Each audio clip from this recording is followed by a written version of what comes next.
Wow, September has been a pretty big month for me socially. I went to a reunion for those of us that retired from Denver Human Services the first week of this month. It was a little adventurous. My keys were picked up. Anyway, then this past weekend, I spent some time with those of us who graduated 45 years ago from high school. My heart was warmed and enlarged. This is true of both reunions.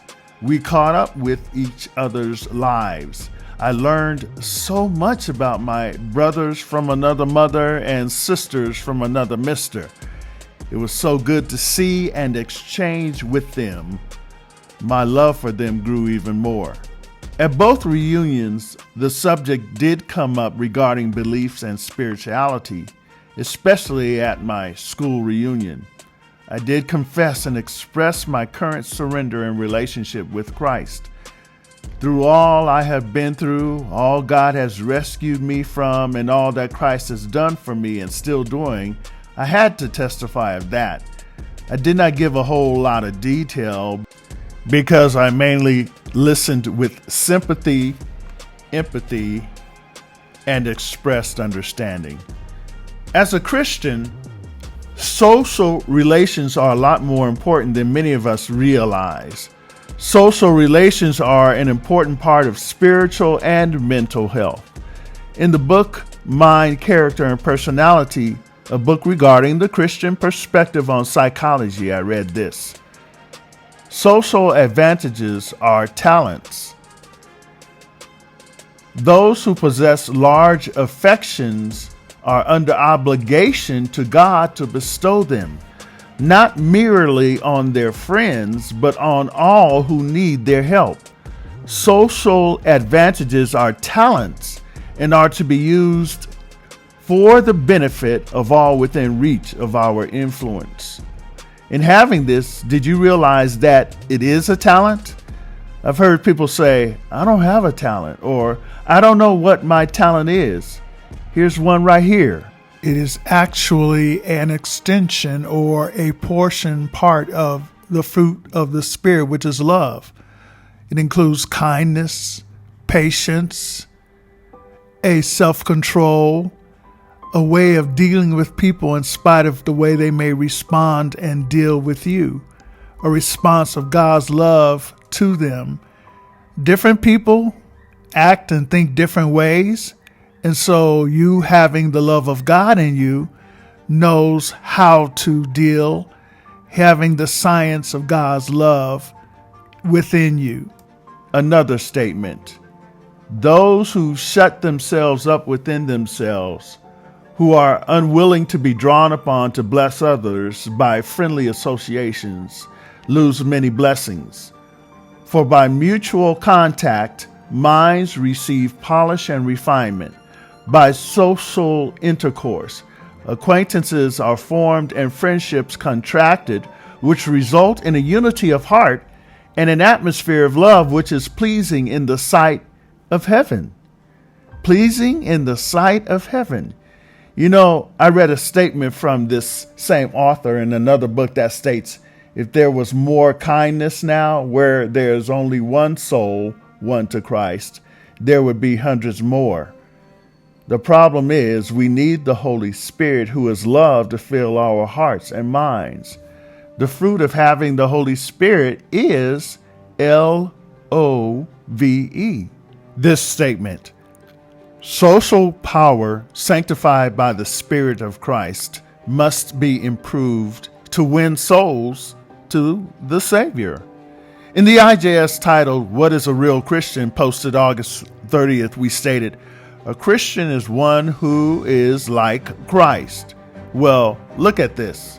Jesus was highly social. The Savior's entire life was characterized by disinterested benevolence and the beauty of holiness. He is our pattern of goodness. From the beginning of his ministry, men began to comprehend more clearly the character of God. What is the character of God? What are his thoughts and feelings? Love. He carried out his teachings in his own life. He showed consistency without obstinacy, benevolence without weakness, tenderness and sympathy without sentimentalism.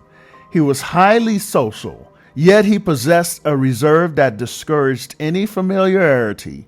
His temperance, which is self-control, never led to bigotry or austerity. He was not conformed to the world, yet he was attentive to the wants of the least among men. Those of us who call ourselves Christians have recried for and received the mind of Christ, the Spirit of Christ, which is the healthiest mind there is. This may be a challenge, but by the power of God and the outflowing of his Spirit, we can accomplish everything God requires. Here's something Christ taught his disciples. He taught them how to conduct themselves when in the company of others. He instructed them in regard to the duties and regulations of true social life, which are the same as the laws of the kingdom of God. He taught the disciples by example that when attending any public gathering, they need not want for something to say. In other words, the disciples should have something beneficial to add to the conversation and not be afraid to speak and interact with whoever they were with. I'm going to give a little testimony at this junction. In my childhood years, I was rather timid and shy and quiet and fearful. But God worked continually upon my heart and continued to grow within my mind a sympathy for people. At times I was too gullible, uneducated, and not discerning and trusting people too quickly. As I surrendered and chose Christ, I gained understanding and am continually being emancipated from the enemy's ideas and education, so on and so forth, gaining a confidence in God. I'm not afraid to be with and share with people. My desire increases to share the joy I have with anyone, the life that God has given me, the Jesus I now know. I still do a lot of listening, but will and can now add to a conversation. Back to the statement. His conversation, Christ's conversation, when at a feast differed most decidedly from that which had been listened to at feasts in the past. Every word he uttered was a savor of life unto life. He spoke with clearness and simplicity. His words were as apples of gold and pictures of silver. That's directly from Proverbs 25:11. Isaiah 50 verses 4 and 5 in the Amplified Version says, "The servant of God says," that was Jesus, "The Lord God has given me the tongue of a disciple and of one who is taught, that I should know how to speak a word in season to him who is weary. He awakens me morning by morning. He awakens my ear to hear as a disciple, as one who is taught. The Lord God has opened my ear, and I have not been rebellious or turned backward." God awakens us, which is grace and mercy every time it happens, new mercies every morning.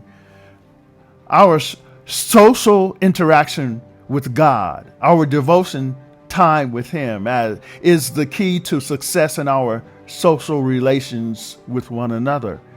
God, who created us and included the desire and need for social relations, knows exactly how to fix our minds and hearts through the power of his creative word.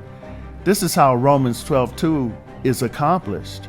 Do not be conformed to this world, this age, fashioned after and adapted to its external, superficial customs, but be transformed, changed by the entire renewal of your mind, by its new ideals and its new attitude, so that you may prove for yourselves what is the good and acceptable and perfect will of God, even the thing which is good and acceptable and perfect in his sight for you.